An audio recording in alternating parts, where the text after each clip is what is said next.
In the Saddle with Sheriff Richard K. Jones. How's everybody doing today? I'm Sheriff Richard K. Jones for Butler County, Ohio. I'm sitting here with Phil Chalmers, who's an author and a criminal profiler. He travels all over the United States. He's the best there is. I've been around this for a long time. And he puts on seminars, he puts on trainings. He was here today for a training seminar that we sponsored here at the Sheriff's Office, and it was at Miami University, one of their large classrooms. We had 150 to 175 people from law enforcement, school systems, probation, parole, very large group. We're very fortunate to have him here. I've been in one of his seminars at the National Sheriff's, so he works, he's done seminars and training for police departments all over the United States.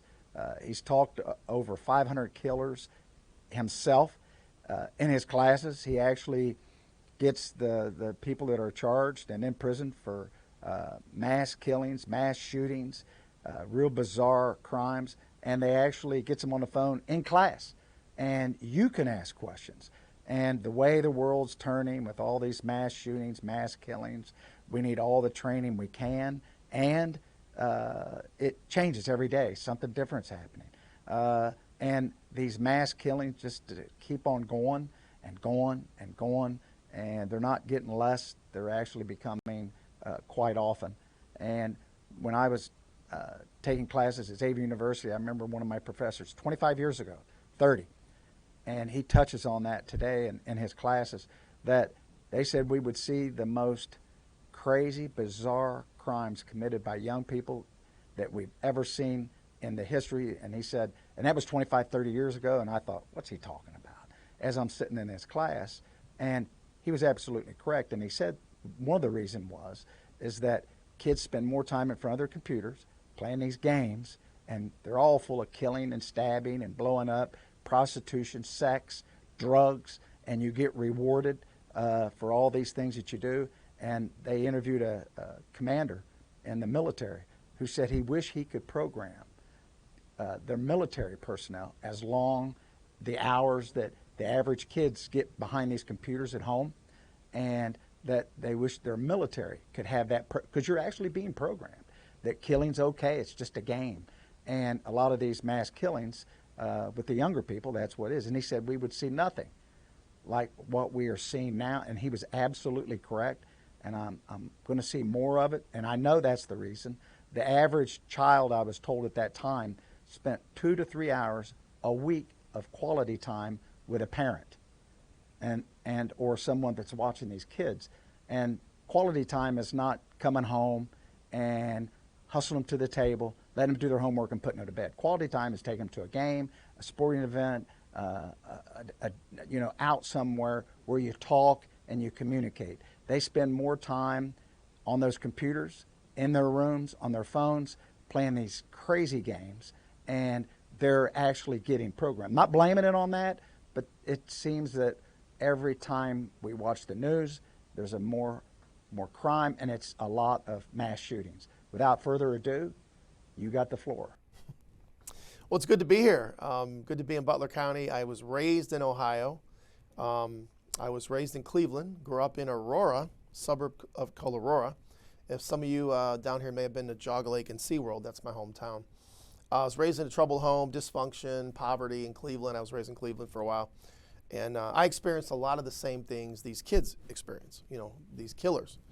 And I know what it's like to live in dysfunction and disarray and poverty. So I was led to start working with troubled kids when I got out of high school. I went to college for a couple of years, Kent State University, and I decided that, I need to go out on my own and just start doing these interviews. So when I was 20, I started interviewing killers.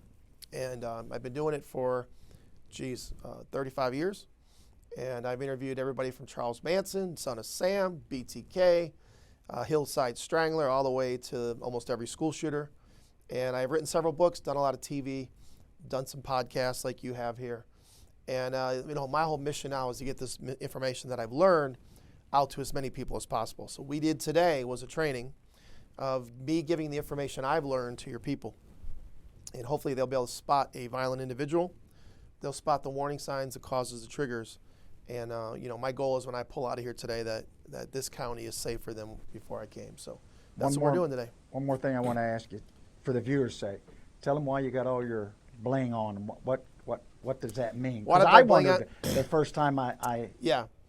This is just who I am. I wear Timberlands. I wear chains. I do TV. I speak to kids sometimes. It's just my persona.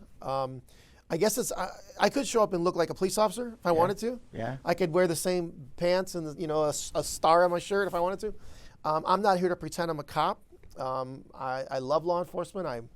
My career is dedicated to them, but I'm my own person, and I guess I'm an individual, and I do a lot of TV and stuff, so it's kind of part of my thing. And hopefully today, like today we're filming, Investigation Discovery is talking about my show. So hopefully I get approved today, and I will have a 6-episode TV show on Investigation Discovery. It's a huge $2 million budget, and you'll get to see me interviewing serial killers on TV.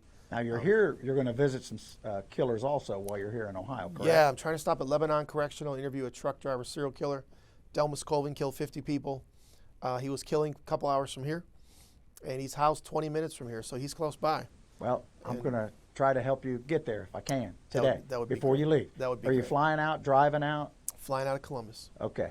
So didn't mean to interrupt you. No, you're good. So, my work is important, I think. I think people need to know these warning signs, causes, triggers.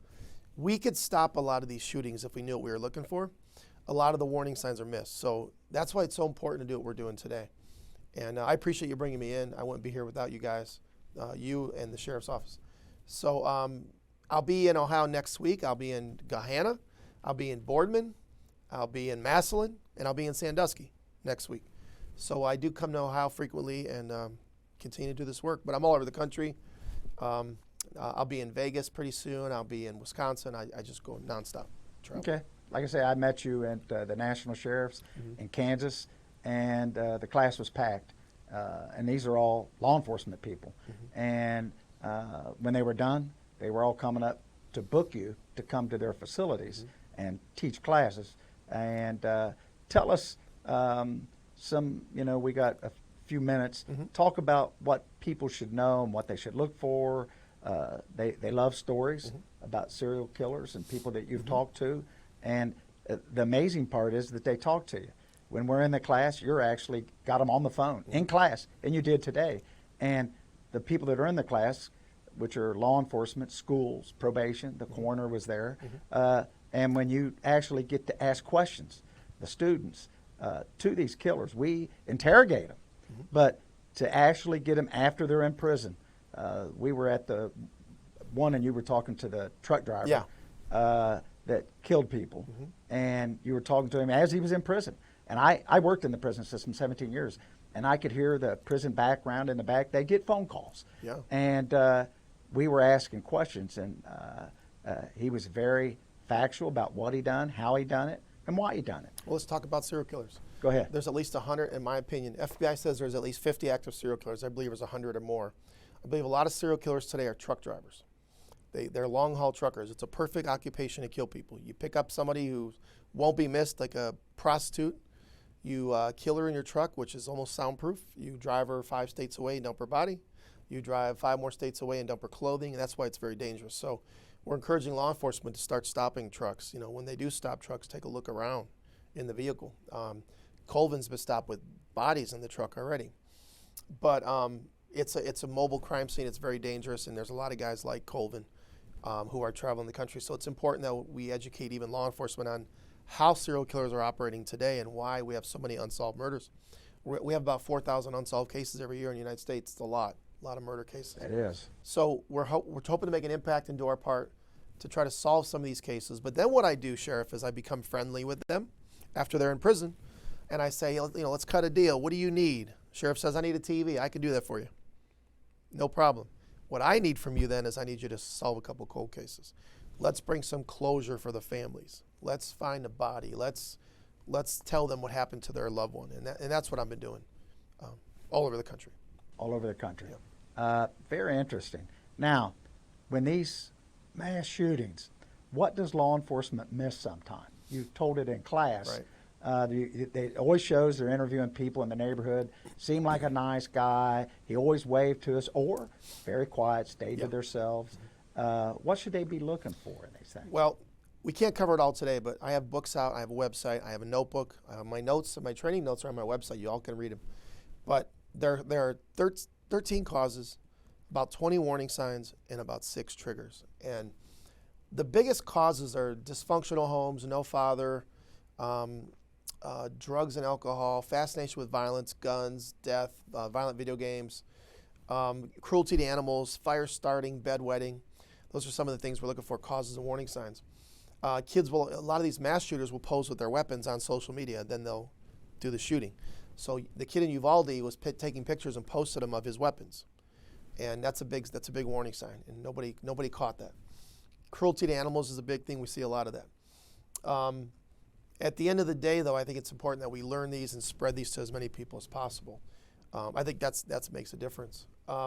What makes one school shooting or what makes one mass murder more violent, more deadly than another? Some people think it's the weapon used.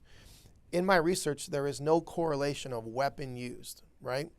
What it really comes down to is how much time you give a killer and how easily accessible the victims are. So a school, a daycare, a church, you got to give a killer some time, so don't put police officers and deputies in the area, and you've got to have easy access to kill people. They cannot be locked safely in classrooms. So anytime we have kids that are wide open, doors are wide open, Sandy Hook, Parkland, Uvalde, Columbine, and you have time.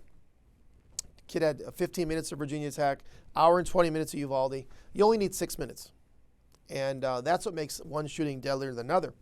The deadliest school shooting in American history is Virginia Tech. 32 people killed, 50 shot. He used two small handguns, 22 and a 9. You don't need a rifle to carry out a deadly shooting. You need time and access. And we've got to get that perception out. That's really what we need to do. Because the media always push the perception out because they're against guns.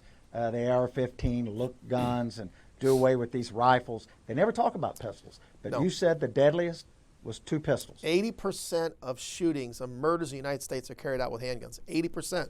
80%. Only 2% are AR-15s. So the politicians are after the gun used by 2% of killers, not 80%. Which are the handguns. Which are the handguns. They never talk about the handguns. Never. And they also talk about mass shootings. 1% of murders are mass shootings. 80% happen in urban areas like downtown Cincinnati, Columbus, Cleveland. They don't want to talk about that stuff. So that's our real issue. Handguns, urban violence, and we have a major suicide problem in the United States. Yeah, when they do the statistics, you taught this in class, that they always put the shootings up, that there's this many people that are killed in shootings. But you stated that a majority of those, you can tell the percent, are suicide. 36,000 gun deaths a year in the United States. 36,000. 36,000. They include suicide, accidents, justifieds. So 22,000 of it, 36,000, are people killing themselves with guns they bought legally. See, I never knew that Yeah. till you brought that up. Yeah. And you need to repeat that one more time because people that are watching this have no idea. Do that again. A lot of politicians don't know, they don't have the answers. They don't understand this. And a lot of our news media is not being honest. But here's the deal. 36,000 gun deaths a year in the United States. That was prior to COVID. It's probably more after. Of those numbers, 22,000, which would be most, are suicides. 500 accidents, 500 justifieds. If you whittle that down and get rid of suicides, justifieds, and accidents, we have 13,000 gun homicides in the United States. A country of 330 million people, not too bad. 80% of those are urban violence, right? So you live in Westchester, you live in a rural county where there's farmland. Everybody owns guns in those areas, but they don't have gun violence there. It only happens in certain areas. It's urban violence and it's suicide. And until our politicians address both of those, which are going to take billions of dollars to solve. Yeah, and when you say urban, you mean big cities. Big cities, Cincinnati, Chicago, bad schools, New York. no jobs, no hope for these kids. Yeah, they got to invest billions in our cities, Chicago, Cleveland, New York, Cincinnati. And we got to invest billions of reopening all these places we've closed all across the United States where people could go if they were suicidal and get help. We used to have mental institutions. I think you can still say mental institutions. And we used to do when I was growing up. Yeah. They're all closed. Here in Ohio, we had Longview. We had several, all over the United States. First thing they done Closed. 25 years ago, closed them all down. Closed. And people that leave my jail that have mental illness, There's nowhere to go. They get medicated here, and as soon as they're released, they are back on the street. Yep. They get no medication, and in medication areas Yep. that you can't just, when you're poor and you're released and you're homeless, you can't just go sign up and see a psychiatrist. Yep. So they need to make it easier, more adaptable, Yes. and to where these people can get their medication, where they can get treatment. No mental illness hospitals. They close them all down. We take them to hospitals in Ohio, and we do a 72-hour hold. Yep. That's just where we take them to. As It the doesn't really police. do anything. No, it just keeps them in the hospital. And hospitals don't want them. No. They take them, but they don't want them because a lot of times they're violent, and they only have them for 72 hours. If they could do away with that, they would. But we have nowhere to go, Right. nowhere to take them. And some of these people aren't all have psychiatric issues, though. You said some of them are just evil. Well, most of our mentally ill people are either in county jails or they're homeless with signs on the freeway exits, right? So those people need to be in a facility, and not a place that looks like a prison. It should look like a country club. They should be getting treatment. People should want to go there, right? So until we do that, solve the urban violence problem, this is never going to stop. If we continue to, chase after red herrings like assault rifles and, blame mental illness and the things that raise the age limit of guns. Kids that kill don't buy guns. They steal them. They buy them stolen, right? Until we really talk about real solutions, Sheriff, this is never going to stop. Yeah, so having age limits on it doesn't stop anything. Doesn't stop it. Because they're going to get the guns. The last school shooting, I believe, the father purchased the gun for the kid. Michigan. Yeah. bought the weapon. Here's a news flash. Killers don't follow laws. Okay? Good luck. Yeah, back in my jail, if you asked any of them, did they get their guns legally? No, they don't get them legally. And they like it that we make it harder for regular citizens to get guns to protect themselves, because the less guns that they have to confront with citizens, the more they like it. Speaking of that, let me just say one more thing. In my years of research interviewing 500 killers, I asked all the killers, if you come to kill me at my house, what do you not want to see? 3 things overwhelming they've said: dog, gun, cameras. And I want to say to the people watching this, I encourage you to have at least 2: dog, gun, cameras. Big dog, gun legally, storing it the right way, and cameras are the biggest deterrent. So those 3 things are how you keep your family safe. And this is coming from killers. Not a coming from small killers. dog, but a dog. A big dog. Hey, dogs that bark. Cameras. Yeah, cameras. And even if you don't believe in guns, you only have to have 2. That's why I say you then just get a big dog, get some cameras, and you're a heck of a lot safer instead if you didn't have that. So, and these are from killers that say what they don't want. They don't want to approach. BTK, bind, torture, kill. Dennis Rader told me personally, if you had a dog, you would not be a victim. You would survive. If I saw dog prints in your yard, I would pass your house. Dog is huge. That's number 1. Because he actually stalked and walked the neighborhoods. Yep. Are the killers, when they kill, do they kill in their neighborhoods? Do they go to other neighborhoods? What do they tell you? Here's the thing about killers. They're all different. So They're all different. Some killer, BTK killed in his own neighborhood, but Delmas Colvin's killing people in different states. It depends on the crimes of the killer. Yeah, they're all different. They're all different. I will just say this to you, everybody. My books are available on Amazon. I don't need to sell books. I don't see any of that. But if you want more details, I have books on Amazon, eBay, Kindle, Barnes & Noble. I have a free notebook on my website. You should study the causes, warning signs, triggers, and spread the word and keep your eye open in this county. The more people that know this in this county, the less people will die. It's really that simple. And it's good to be with the proactive sheriff. I don't usually do, just so you know, Sheriff, I don't mean to be a jerk, and I don't do these kind of interviews anymore. People ask me all the time, will you be on my podcast? No. Well, I don't do that. No, but you do for me. Because I like you, hey, Sheriff ain't I'm a bad here. guy. I don't do this anymore. Nobody else called me for podcast interviews. Yeah. It's like a guy that was doing my plumbing once, and he was out of town, and he had the name of his truck all over his truck, and somebody come in and said, people in this neighborhood's going to go ahead and call you. He said, I don't want anybody else to call me. I got enough by word of mouth. I'm going to go out there and put tape over my phone number. Same with you. You get plenty. You're probably gone how many days a week? I'm gone a lot. You're gone a lot. Flying, traveling all over. He's going to be here for a while, going to visit other places. What are some other things that people want to know? We talked about protection. We talked about the weapons. We talked about suicides versus shootings. Some of the things when you talk to killers, you actually talk to Charles Manson? Yes. In person or on the phone? On the phone. On the phone, more than once. He sent me a Christmas card every year. Every year. with the swastika on it. A swastika on. No kidding. No kidding. And was it, I'm just curious, was it handwritten Oh or yeah. drawn? Because Sign- he thought he was signed kind of Charles an Manson. artist. and Oh yeah. stuff. I have quite the collection at home, Sheriff. I've got John Wayne Gacy's paintings. I got a piece of Bundy's kill kit. I've got the magazine that was found in Bonnie and Clyde's vehicle when they were killed. I mean, I got some wild stuff. Someday we're going to open up a museum of some kind and use it as a way to promote crime prevention. So that someday I will do that. Hopefully soon. Gacy, you talked to him in person or on the phone? The only three people I never talked to that I'm bummed about is Gacy, Bundy, Dahmer. They were just a tad before my time as far as when Right. I started doing this. And unfortunately, because of the death penalty, I don't get to interview Gacy or Bundy, unfortunately. So it's kind of nice when they stay there and grow old because I can talk to them. A lot of them have unsolved cases. Almost everybody has unsolved cases. So when you talk to someone like Colvin, he's convicted of 7, he's killed 50. So it's nice that we can go and try to get those cases. There are families waiting for closure right now. So that's So what it you is. get some of that, Get some and of you've gotten some of that. Because when we were in class, some of the police officers were asking, the law enforcement Yeah. people were asking, were you ever in this area, especially the truck Yeah, driver? yeah. Because they have unsolved cases, and a lot of them are off the interstates, and it makes sense that it could be truck drivers. Most of the truck drivers are all great and wonderful, It could just be. like any profession. yeah. Could be truck drivers. Yeah. And it's they can pick up people in the truck stops, not always prostitutes, but a lot Could of be times anybody, hitchhiker, anybody. anybody. They pick them up, put them in the truck, Could be children, and they take off with them, and people don't miss them, and they're gone. and they're gone, and they don't always find their bodies. Yeah. If they're unfortunately, if they're good at what they do, they can dispose of. Oh, I just say one last thing I want to say is, January I'm launching a brand new podcast called The Serial Killer Tapes. I have a meeting with Dennis Quaid's company Friday, so we'll see how that goes. Hopefully it'll work.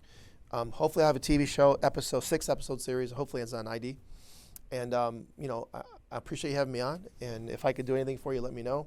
If the people want to contact me that are watching this, they go to philchalmers.com and they can send me an email. Hey, it's been great and wonderful to have you here today.